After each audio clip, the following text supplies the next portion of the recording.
What is up, harvesters? My name is Ken. Welcome to Hobby Harvest. So today I want to talk to you guys about how to make a daylight food plot. And by that, I mean a food plot that deer come to in the daylight. Now, some of this is going to be how you hunt it, and that's going to be really important this time of year. Some more of it's going to be habitat design and things that you guys can just think about. And as you're hunting this season, kind of look around and put your plan together for next year. You know, planning for next year always starts, usually for me, while I'm spending all of those hours in the blind, in the stand, just looking around, being like, oh, I could do that over there. I see how I could make that a little bit better over there. So just think of these other things while you're hunting this season. Put your plan together so that you make the most use out of your time come next season when we start doing more habitat improvements before the next hunting season. So first off, I'll talk about the stuff, how you're gonna hunt it this year in order to create that daylight plot. So first off, stay off of it, right? Only go on it to hunt it, and only go on it to hunt it on those high quality days. Those are days where you just had a weather event come through, be it precipitation, drop in temperature, whatever. Get out there that next day. That's a great day to hunt that property, but don't oversit a property like that, especially a food source. You do not want all of that human scent out there. So hunt those high priority days, those high probability days only, and you're going to see your chance at seeing deer on each sit significantly increase. Now, the other thing is, don't go check your trail cameras. You know, what's the point in checking a trail camera just to see that a buck was there yesterday? You weren't hunting yesterday. Your best bet's to just sit and hunt today. Now, a lot of you guys are upgrading to cell cams. Yeah, you can check those because you can check them from your phone while you're sitting on the couch. It's a great way if you absolutely need to see what's on your cameras. Invest in those cell cams, but don't go pulling a chip just to pull a chip, because you're gonna end up maybe busting deer off the edge of a food source this time of year, or you're going to just put all that extra human scent out there. Go check them. If for whatever reason, maybe you're out there because you harvested an animal, then go, by all means, go pull the chip as you go by it. Or maybe you do just set your cams up that they're where you can easily access them while you're on your way in to hunt a blind or a stand on your property. That way you're not going and making that extra trip into the woods this time of year, because you definitely don't want to do that. So the other thing, like I was saying with hunting the high priority days or those high quality days, is also make sure the wind's right. Just because we had a cold front come through and the temperature dropped, if your stand or your blind is not set up on that food source correctly for the wind that you have it that day, stay off of there. You do not want to risk blowing scent all over that food source, because that first mama doe that comes in there, she's gonna smell you, she's gonna stomp about, and she's gonna get all huffy and puffy, and you're gonna screw that food source up for at least a week, if not more.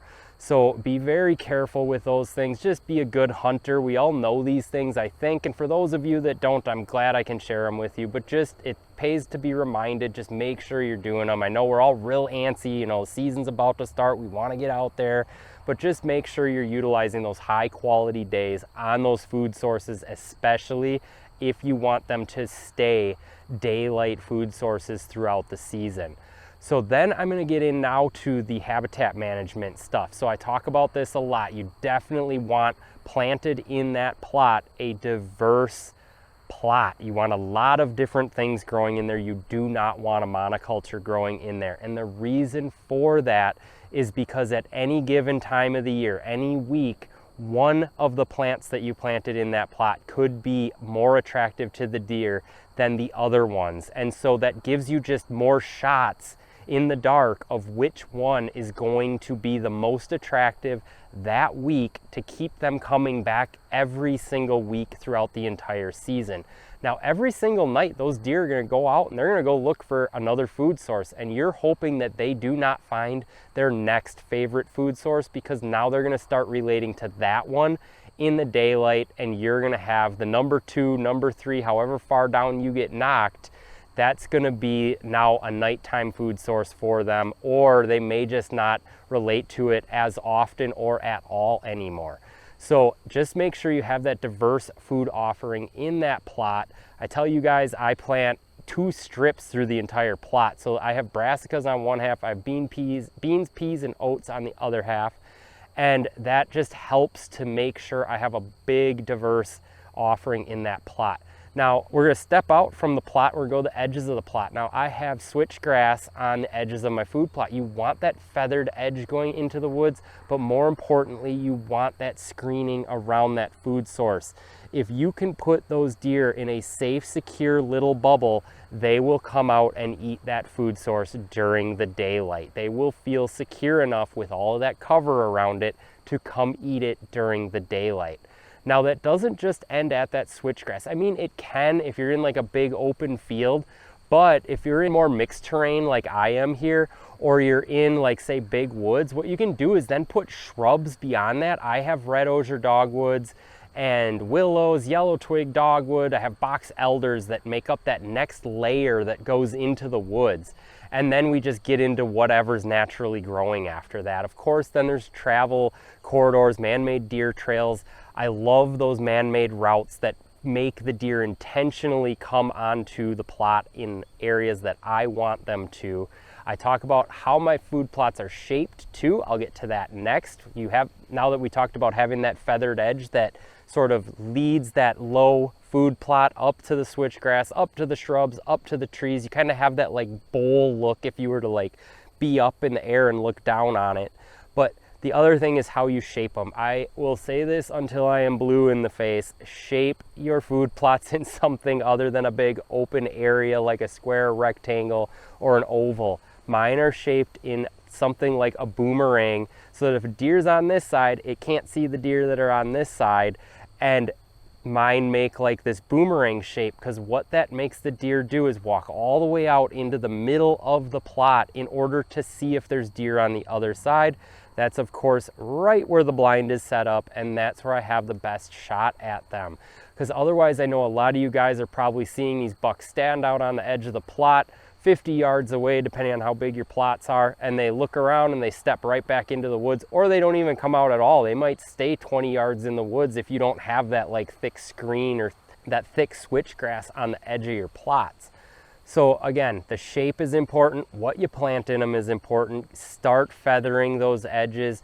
Get those routes cut into the plot where you want the deer to come in on you. You know, you don't necessarily want them coming in right from behind you, and you don't maybe want them coming in right straight across from you either if you're in a boomerang. So mine are all kind of made that they'll utilize that boomerang as just a widened part of the trail that they're using. My plots are small enough that they kind of do just look like that. I know some of you guys are rocking some pretty big plots out there. You have a really big deer herd, so you need to do that. But here in Wisconsin, we do have a large deer herd in the southern part of the state. In the northern part, it's not that large because the winters are a lot more harsh. Up there you get all of that lake effect snow off of Lake Superior. They just have a hard time up there some winters. We've been lucky these last couple of years to have some mild winters, so the herd up there has grown significantly, but it only takes one harsh winter to knock that all the way back down.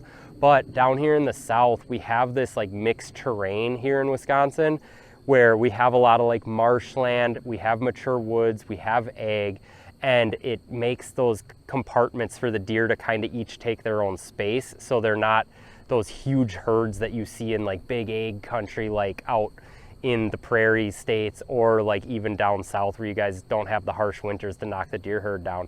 So it's easier up here to get away with smaller plots. I know some of you are going to need to rock those bigger plots, but that doesn't mean you can't put, say, a tree line through them or put something in them just to break them up a little bit. But you, for example, if you're sitting here, can still see the whole plot, but there's, say, a tree line that runs straight to you that you can see on either side of, that just breaks that plot up a little bit, compartmentalizes it. That's why Wisconsin is such a great whitetail state. It's because our natural habitat is like that already, so that's what you're trying to recreate on your land, especially on those food sources, but also then in those bedding areas and other areas as well.